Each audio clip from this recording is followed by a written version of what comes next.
Yo, what's up guys? So I get a lot of comments asking me to share with you my magic library and go and show you all of my books that I have. And I think that would be a very long video and drawn out and kind of boring.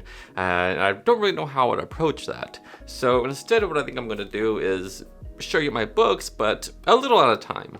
So I think in this video, I'm going to show you 10 of my book recommendations for somebody who wants to maybe learn something new and maybe something that's not a card trick. Maybe you're into mentalism or more close-up magic type effects. In this video, I have all of that covered in these books. So if you're into card tricks or close-up magic or mentalism, this is I think the best video source you can get for some book recommendations. So the first book I would recommend for mentalism is a book called Unreal by Bruce Bernstein. Now this book is chock full of mentalism and mental style effects. There are some card tricks in here and they're all just fantastic. Every trick in this book is amazing. What makes this book so good is that most of the stuff is really easy to do, and all of the mentalism stuff really is not propless, but minimal props, stuff you already have. And so if you really want to learn some cool mentalism or mentalism in general, definitely pick up this book.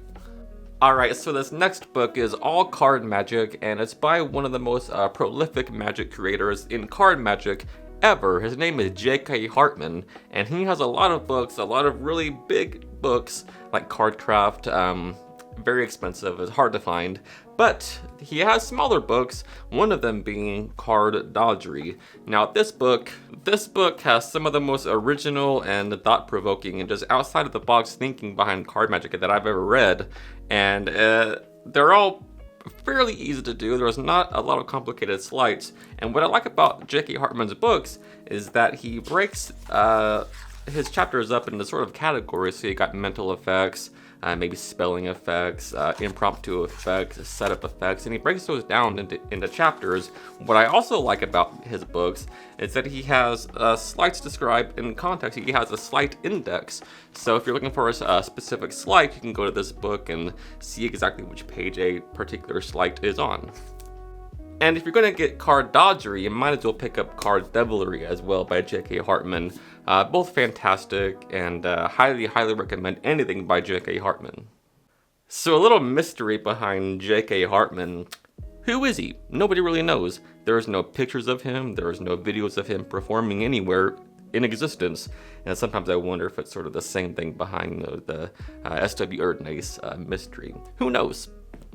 Okay, so this next book is called False Anchors by Ryan Schlutz. Now, everything that Ryan does, whether it be on video or any of his books, I'm always thinking to myself, man, why didn't I think of that? It's just so amazingly clever. Everything he does is kind of like the John Bannon school of thinking of behind just the cleverness behind his methods, and his performing style and his presentational ideas is just amazing as well. He's just a very talented individual, and I'm glad to have him as a friend of mine. And if you're going to get false anchors, you may as well get unanchored as well. Both fantastic books, both beautiful books as well. Both of these books have full color photographs, and it's just very well made, very high quality books, and you're going to love them. Alright, moving on to our next book is a book called Second Thoughts by Ramon Riobu. Now, just like the sort of thinking outside the box, and just like Ryan does, Ramon really thinks outside the box, and he uses sort of presentational sort of subtlety gambits in place of sleight of hand. So normally when you would have to do some sort of, slight heavy switch, he uses a self-working subtlety instead that makes it so much cleaner and so much more magical most of the time. Sometimes I'll be reading a book and sometimes I'll just shout out, man, that's fucking brilliant, why didn't I think of that? Almost every page is like that in this book. This book is amazing, and it'll 100% make you a better thinker in your own creations, and you'll learn some amazing card tricks as well. It's all card tricks, and I can't say any more good things about Ramon Riobu. Alright, so unlike the previous book, Second Thoughts, this next book entirely relies on heavy sleight of hand, and this book is by one of my all-time heroes in card magic. The man's name is Gene Mason. Look how handsome that guy is. Look how badass he is. This may be a small paperback book, but don't let that fool you. The things in here and the ideas behind these things will allow you to do pretty much anything that your mind can come up with in card magic. There's I wouldn't say it's simple, but there is just one idea in here that opens up a whole new world of card magic you wouldn't ever dream of before in this book. So highly recommend it. It's kind of hard to find, but if you can find it, and I would recommend searching for it, definitely pick it up. If you can't, I'll leave a link down below to some videos of him doing most of the stuff in this book on the website, and definitely check out some Jean May stuff. It's amazing. He also has a book called The Art of Bottom Dealing, which I don't have, unfortunately, but if you can find that one, get that one as well. Alright, so moving on to our next book, we got Doug Edwards' Pax a Wallop, written by Harry Lorraine. The card magic in this book is phenomenal. You have some moves, some sleights in here with the cards, but you also have some really clever thinking behind some card tricks. There is a really easy to do zero shuffle in here now, and it's just called Easy Zero Shuffle. And once I read it, I'm like, wow, I can probably do that now. Doug Edwards just has a way of making everything just more awesome.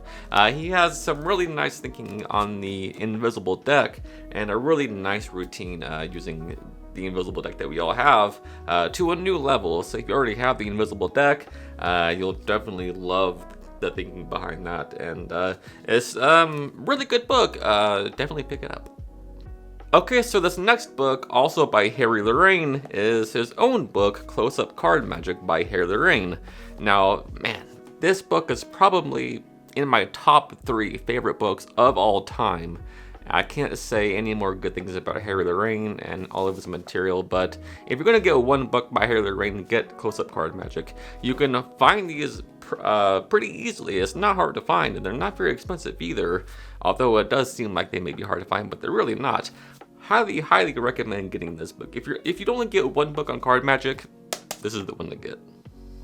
Okay, so this next book is by somebody who, just like Jean Mays, is one of my all-time heroes in Magic.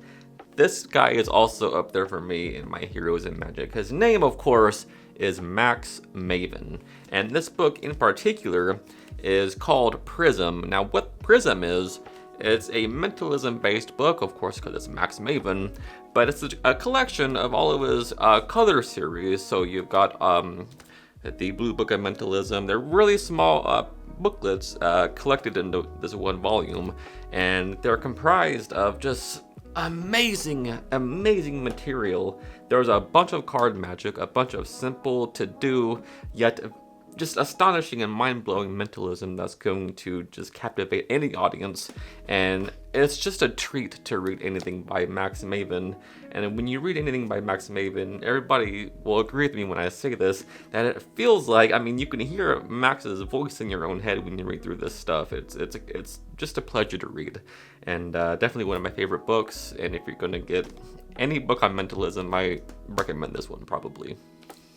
Alright, so this next book, in a class by himself, The Legacy of Don Allen. Now, if you've never heard of Don Allen, you're living under a rock in Magic, because Don Allen is one of the most, he flies under the radar for most people, for most magicians, and he's like completely underrated. And Don Allen is just one of those guys who, everybody copies Don Allen. Whenever Magic was getting popular, close-up Magic in particular, like the Chop Cup routine, the Invisible Deck, all those classic close-up tricks, everybody wanted to be Don Allen at the time. Anytime you see somebody doing Chop Cup, there's elements in there that goes all the way back to this book, Don Allen's original performance and his presentation of Chop Cup. And all of these tricks in here are amazing tricks. And what I really like about this book is that it's kind of like the Tommy Wonder books, in the sense that when Tommy Wonder explains a trick, he explains the thinking behind it, sort of a theory behind these tricks and the thinking that goes on in the presentational sense. And this book is in that same sense. When you read through it, you'll understand the whys and the sort of a, I wouldn't say it's a theory book in particular, but there is some interesting theory concept within this book, which I really like. And the tricks in here are fabulous. There's all kinds of tricks you can think of. Card magic, coin magic, sponge balls, chop cup, all kinds of close-up magic. You have card stabs in a bag, which is one of my favorite tricks in here. Anyway, definitely pick up this book. Readily available on any magic website. You will not be disappointed. Alright, so last but certainly not least, we've come to the last book. Now, I've told you in the Don Allen book that at the time, everybody wanted to sort of copy Don Allen and they wanted to be Don Allen. Here's a book that is by another big hero of mine in card magic. Not just card magic, but magic in general. Just like Max Maven and Gene Mays. Those guys are up there for me for sure. But this guy, man, I want to be this guy. Or I wish he was my grandpa, at least. I don't know. What I'm talking about is the book Mastering the Art of Magic by this badass motherfucker right here, Eugene Burger. Just like the Don Allen book, there is a wide variety of magic in here. Some cards, some sponge balls, some mental effects. You got everything in here. And what I really like about this book, and what sets this book apart for me from any other book, I'd say, is the fact that when you read it, it just feels like you're friends with Eugene Burger and he's just talking to you like you're his friend. He just had such a gentle soul, and you can just get a warm feeling when you read this book. And I really like that. He's not trying to sound all holier than thou when he writes a book. He's writing as though he's just talking to you, and you can really sense that, and you can really appreciate that in this book. And it's just Eugene Burger. Your magic is missing something if you don't have a little Eugene Burger in it. The material in this book, the tricks, I mean, they're really great tricks, but I wouldn't say they're the best tricks by any means. But this book is just a pleasure to read. I mean, you won't understand what I'm talking about until you read this book. And just like the Don Allen book and the Tommy Wonder books, this book also has a lot of thought-provoking things in here. You got a lot of theory-based stuff in here. Things that help you become a better performer. Even if you just watch a Eugene Burger video, after watching it, you'll have a sense of how to become a better performer just by watching him perform. He just has that magic about him. I don't know what it is, but there's something about him that I just love, and I can say that I love Eugene Burger, and I don't even know the man. But I hope that you got something out of this video. I hope that you like my book recommendations, and any one of the books that I've recommended will be highly valuable in your journey in magic. So that'll be it for today's video. Until next time, happy practicing. I love you guys.